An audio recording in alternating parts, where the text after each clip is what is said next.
यानी अर्थिंग के बारे में बोला जा रहा है।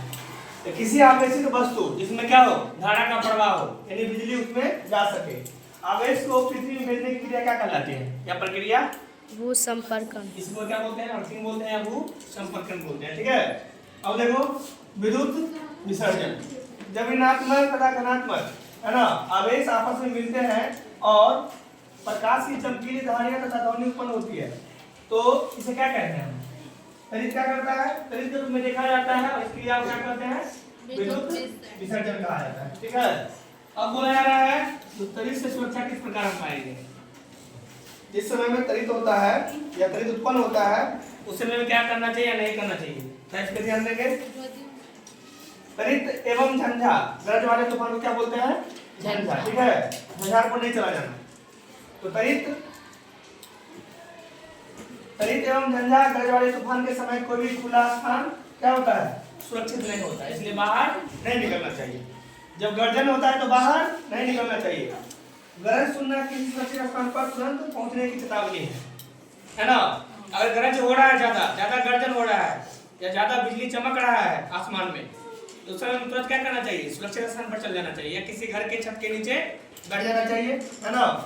अब ध्यान दो, अंतिम गर्जन, लास्ट में जब क्या होता है, कई बरसात खत्म होने वाला रहता है तो उस समय क्या होता है? गर्जन होते रहता है। अंतिम गर्जन सुनने के बाद क्या करना चाहिए? सुरक्षित स्थान से बाहर आने से पहले, है ना, कुछ देर प्रतीक्षा करना चाहिए।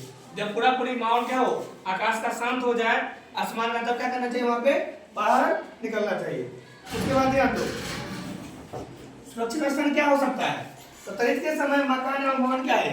सुरक्षित स्थान है, वहां पे हम ठहर सकते हैं, है ना। उसके बाद ध्यान दो, यदि आप कार या बस में बैठे हुए हैं तो उस समय क्या करना चाहिए? उसके खिड़की और क्या है, दरवाजे बंद कर देना चाहिए। ध्यान दो, यदि आप कार या बस में बैठे हैं तो वाहन की खिड़कियां और दरवाजे क्या करना चाहिए? बंद कर देना चाहिए और उसके भीतर क्या रहना चाहिए? सुरक्षित रहना चाहिए। अब थोड़ा भूकंप के बारे में जान लेते हैं। तो गुजरात में सबसे विनाशकारी भूकंप कब आया था? 26 जनवरी 2001 को, है ना। उसके बाद 8 अक्टूबर 2005 को भारत के उत्तरी कश्मीर के उड़ी वाले भाग में क्या हुआ था? भूकंप आया था, है ना। और उसके बाद जानेंगे जो भारत का एक केंद्र शासित प्रदेश है अंडमान निकोबार, वहां पर भूकंप आया था। कब आया था? 26 दिसंबर 2004 को। इतने बातों को सबको ध्यान रखना। बिहार बता। हाँ। और उसके बाद ध्यान दो, बिहार में एक विनाशकारी भूकंप आया था 15 जनवरी 1934 को। उस समय में क्या हुआ था? लगभग 7,000 आदमी मारे गए। ये ध्यान रखना, ये सबसे विनाशकारी भूकंप था। ठीक है ना। चलो।